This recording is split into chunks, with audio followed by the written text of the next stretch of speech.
자, 오늘은 2022년 민족 대명절 설날입니다. 새해 복 많이 받으십시오. 올 설 명절도 그놈의 코로나 때문에 가족들과 함께 단란한 명절을 보내지 못해 아쉬운 분들도 계실 텐데요. 원래 설에는 서로 덕담을 주고받으면서 행운을 빌어주지 않습니까? 그래서 올해도 모든 애청자분들 건강하시고 소원 성취하시고 돈 많이 버시고 그리고 올해는 제발 좀 이 코로나 좀 끝났으면 좋겠습니다. 더불어 좋은 기운 받으시라고 전 세계에서 사랑받는 K무기 시리즈를 준비했습니다. 쫙 몰아보시고 좋은 호랑이 기운 많이 받으시길 기원하겠습니다. K무기의 대표주자 K9 자주포가 기술 협력과 완제품 납품, 현지 생산 방식 등등으로 터키, 폴란드, 인도, 핀란드, 노르웨이 등 현재 6개국에 수출이 됐는데요. 또 승승장구하는 K9 자주포가 이번에는 영국에 도전합니다. 미국의 M109A6 팔라딘과 함께 한때 세계적인 주요 자주포 중 하나로 불렸던 영국의 AS90. 이 AS90을 대체할 최신형 자주포 도입 사업에 K9이 문을 두들겼습니다. 자, 과연 영국의 반응은 어떨지 한번 알아보겠습니다. 자, 이제 먼저 호주 수출권부터 짧게 설명하고 넘어가겠습니다. 사실 호주는 10년 전에 팔 뻔했어요. 2010년대 초반 수출이 거의 성사가 될 뻔했는데 예산 감축이 벌어져요. 호주에서. 아예 그래서 호주에서 자주포를 사지 말자 이래버리는 바람에 쓴 잔을 마신 바 있습니다.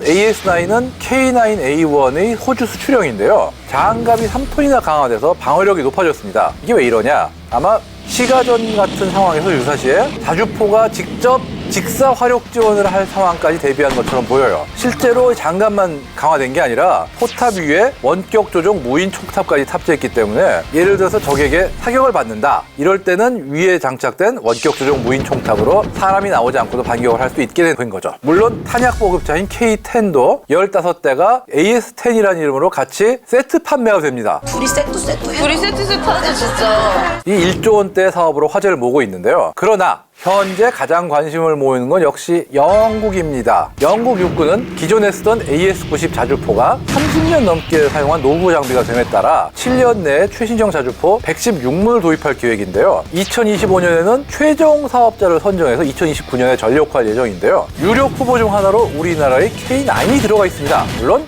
K9뿐 아니라 독일의 PZH-2000 이것도 후보에 들어가며 그 우리의 숙적이죠. 그 외 몇 가지 후보들이 경합 중입니다. 근데 재밌는 게 이 영국 자주포 경합이 우리에게 의미가 큽니다. 왜냐? AS90의 유기압식 현수장치나 장전장치 등 많은 부분이 K9을 개발할 때 참조가 되었기 때문인데요. K9 개발할 때만 해도 야, 우리도 이런 훌륭한 자주포를 만들어보자 라면서 AS90을 벤치마킹해서 도전한 건데 막상 이렇게 완성한 K9이 AS90보다 더 뛰어난 물건이 됐습니다. 그야말로 청출어람이죠. 현재 AS90을 만든 영국이 추가적인 개량이나 후속기종 개발을 사실상 포기한 상태로 지금 K9과 경쟁한 후보들이 전부 외국, 즉 독일이나 스웨덴인 그런 상황입니다. 영국이라는 나라가 이제 무기 시장의 거의 선진국이잖아요. 그 K9이 이게 수출이 된다면 전 세계 자주포 시장에서 뭔가 판도를 바꾸는 그런 계기가 될 수 있을까요? 판도를 바꾼다보다는 나름 굳히기 들어가기 시작하는 거죠. 저렇게 들어갔어. 계속 쫄라야 됩니다. 쫄라야 됩니다. 스톡홀름 국제평화연구소 자료에도 K9 자주포는 지난 2000년부터 2017년까지 총 572문이 수출돼서 세계 시장에서 거의 절반 가까운 48%를 차지했는데요. 사실 그러지 않아도 K9이 수출이 잘 되고 있는 편이지만 호주와 영국 둘 다 먹으면은 이 추세가 더 오래 지속될 수 있을 거라고 봐요. 왜냐? 호주와 영국은 그야말로 서방 측에서 미국의 핵심 동맹이잖아요, 진짜. 이 두 나라 모두 한 10몇 년 전까지만 해도 자주포를 산다 그러면 당연히 미국제를 샀을 거 그런 나라들이에요. 영국은 실제로 오랫동안 미국제 M109 계열 자주포를 운용한 바 있고요. 그런데 지금은 한 나라는 이제 한국제 구입인 또 한 나라는 유력 후보가 됐다. 이 격세지감입니다, 진짜.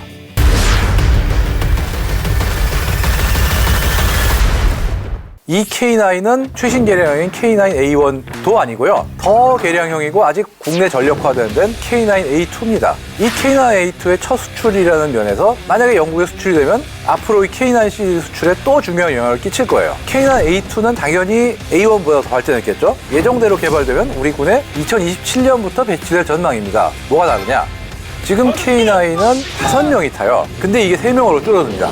포 자체는 딸랑 2명만으로 운용할 수 있어요. K9 A1까지만 해도 자동 장전 장치라고 하지만 완전 자동은 아니고 일부 과정에 사람의 손이 들어가거든요. 그러나 K9 A2는 완전 무인화되고요. 발사 속도도 지금까지 3분 동안은 원래 최대 1분에 6발에서 8발까지 쏘던 거를 1분에 10발에서 12발까지 쏠 수 있게 발사 속도가 늘어납니다. 여기에 지휘 통제 체계를 개선해서 사격에 필요한 시간도 단축되고 정확도는 더 높아지고요. 심지어 필요하면 사람들이 아예 포에서 다 내려가지고 원격 조작으로 포를 움직이고 쏠 수 있게 하는 것까지 지금 개발 중입니다. K9A2가 영국에 수출되고 우리 군에도 성공적으로 전력화되면 이를 토대로 해외 시장에서 그동안 쌓은 입지를 계속 유지할 수 있을 뿐만 아니라 사거리 연장 같은 추가 개량의 가능성도 높아지기 때문에 현재 미국 등에서 나오는 경쟁작들과 충분히 어깨를 맞댈 수 있게 그런 어떤 능력을 유지할 수 있게 될 것 같습니다. 가격적으로 가성비적으로도 저희가 좀 많이 어필할 수 있지 않아요?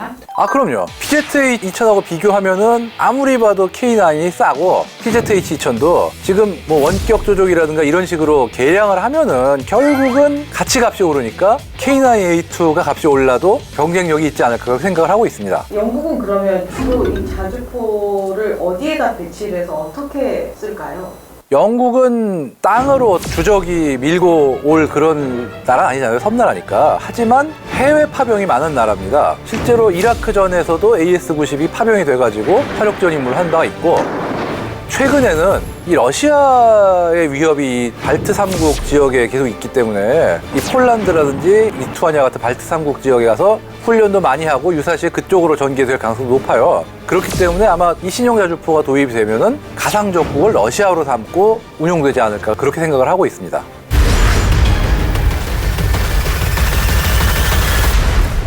아무래도 독일 PZH-2000도 유럽 국가다 보니까 지금 우리가 노르웨이나 핀란드 뭐 이런 나라들에 수출을 했지만 반대로 PZH-2000한테 밀린 부분도 있어요. 경우에 따라서. 즉 유럽에서는 아무래도 같은 유럽 국가니까 봐주자 이런 정서도 있기 때문에 영국이 PZH-2000을 하지 않을까 하는 추측도 있는 게, 지금 그러지 않아도 영국은 주력전차 개량 사업이나 차기장갑차 박서 도입 사업 같은 데서 독일 방산업체와의 협력이 굉장히 강하거든요. 그렇기 때문에 독일제를 그냥 사지 않겠냐는 전망도 있는데, 반면 또 다른 어떤 추측도 있는 게 브렉시트입니다. EU를 나갔잖아요. 그러다 보니까 이제 새로 살 거는 굳이 유럽 의식하지 말고 딴 나라에서 사보자 이런 얘기가 나올 수도 있고요. 또 우리나라와 영국은 방산 유대 관계가 어느 정도 있어요. 우리가 영국제 훈련기, 호크 훈련기를 도입해서 운영한 적도 있고, 거기에 영국제 지대공 미사일은 제블린을 운영한 적도 있고, 무기의 정의가 어디까지냐가 좀 애매하긴 한데 영국 해군의 군수 지원함을 우리나라에서 만들어 수출한 적이 있어요. 4척. 그 밖에 의외로 이 영국하고 어떤 유대 관계가 많아요. 이 잠수함이라든가 기타 해군 전력, 해상 전력 이런 관련해서도 영국과의 방산 능력이 꽤 있고,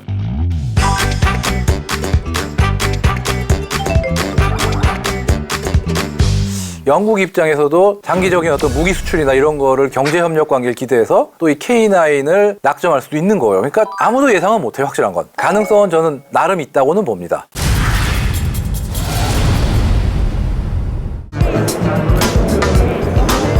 흑표전차의 노르웨이 시범용입니다. 흑표전차를 지금 노르웨이 군에 제안을 했어요. 사지 않겠는가. 그래가지고 아직 노르웨이에서 사겠다고 얘기는 안 했는데, 노르웨이에서 그래 그러면은 니네 거 가져와서 한번 좀 시범 좀 보여봐라. 그래가지고 지금 이제 노르웨이에 가져가려고 이제 준비를 한 물건이 이거예요. 흑표인데 지금 우리 군이 쓴 흑표하고 조금 다릅니다. 능동방어 체계를 원래 달려있던 국산 대신에 이스라엘의 트로피 시스템으로 바꿨습니다. 여기 보이는 이 팔각형이라 넓적한 거 있죠? 이게 그 트로피 시스템 A다고요. 이쪽 오시면은 여기 잘 보시면은 이 검은색 판자치 붙어 있는 거 있죠? 저게 트로피의 대응탄 발사기예요.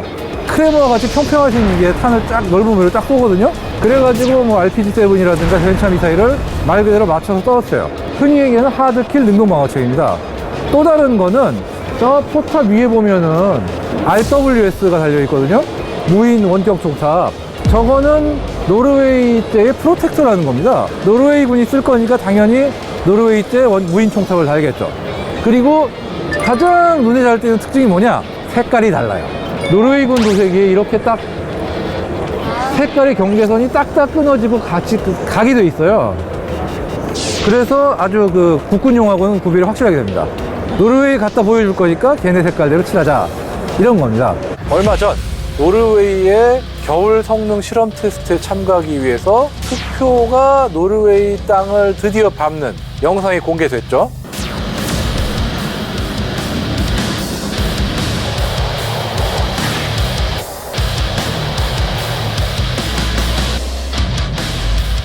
자, 여기 보여드릴 전차는 흑표 전차의 수출용 버전입니다. 중동 등의 그 해외 수출 고객을 위해서 만든 건데요. 일단 보시면 아시겠지만 이 바퀴가 7개로 늘어났습니다. 왜 그러냐면은 장갑이 원래 흑표보다 많이 늘어났어요.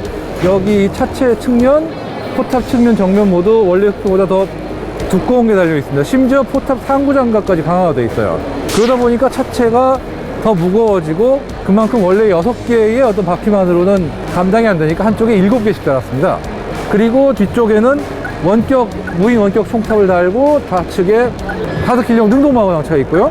그다음 재밌는 게 이쪽 뒤에 여기 소프트킬 방어 능동방어 장치가 있네요. 원래 이게 포탑 위에 있었는데 서로 간섭하게 되니까 뒤쪽으로 바꾸고 옮긴 것 같습니다.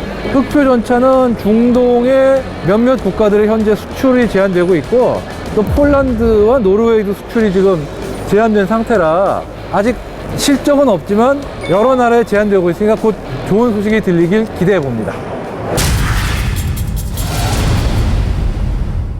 미국에 패트리엇이 있다면 우리나라엔 뭐다?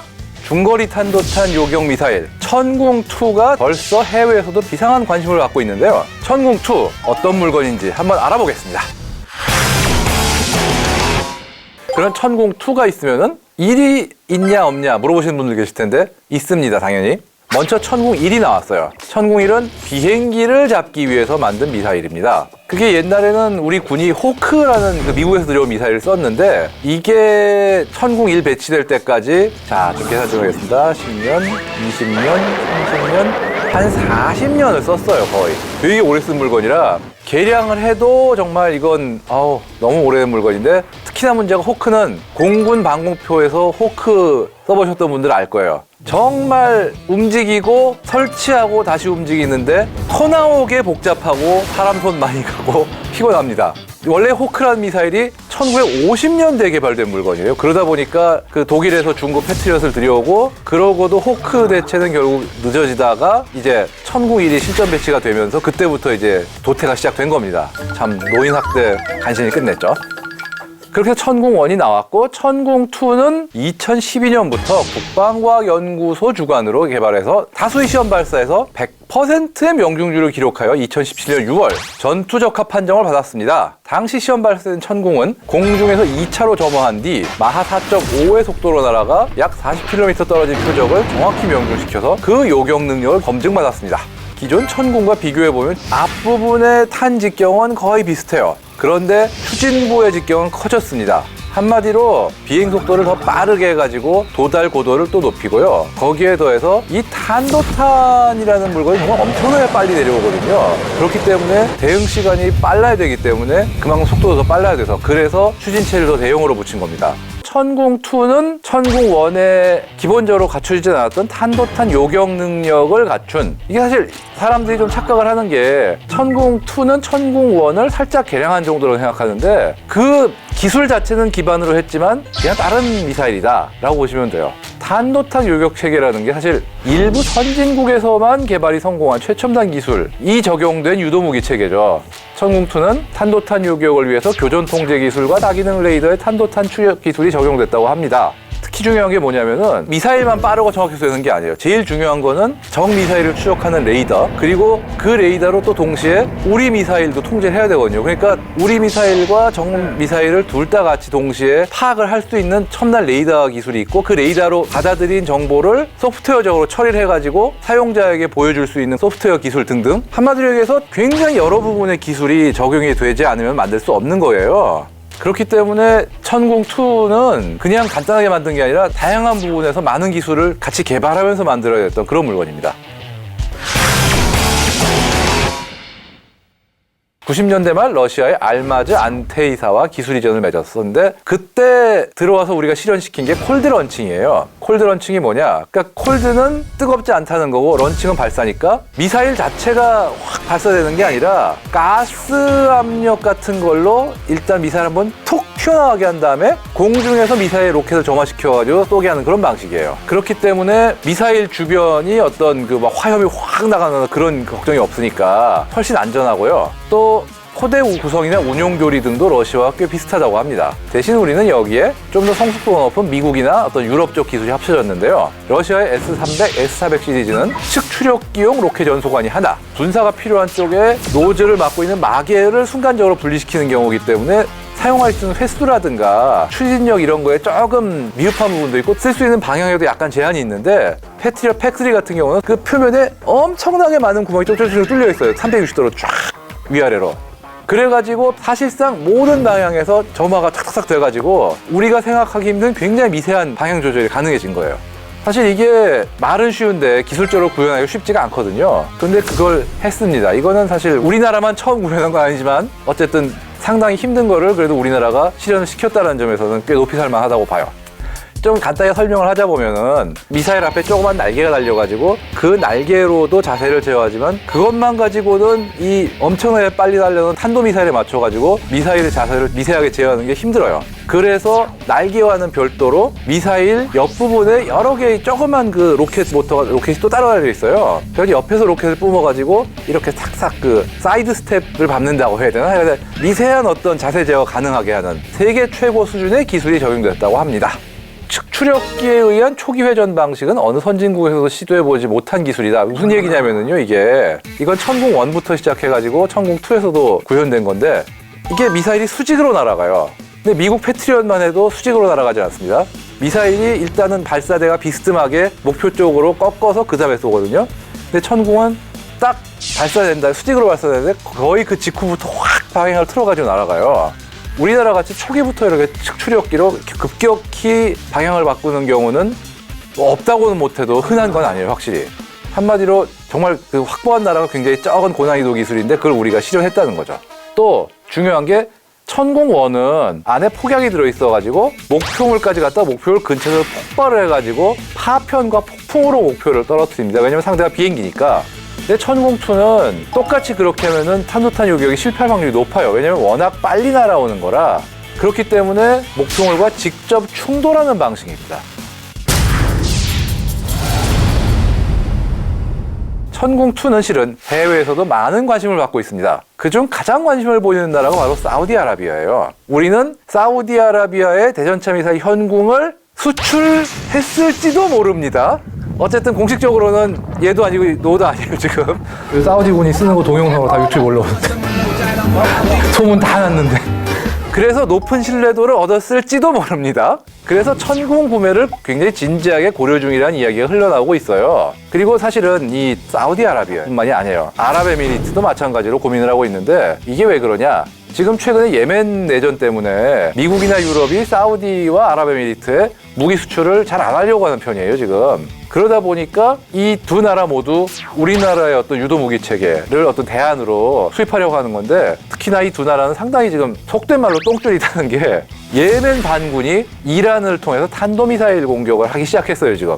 근데 문제는 그거를 요격할 만한 요격미사일 숫자가 충분하지가 않습니다. 게다가 탄도미사일도 문제지만 드론에 의한 공격까지 하고 있어가지고 지금 사우디아라비아와 아랍에미리트 모두 이게 지금 탄도미사일을 포함한 아주 고도의 항공 위협에 대한 대처를 안 할 수가 없는 거예요.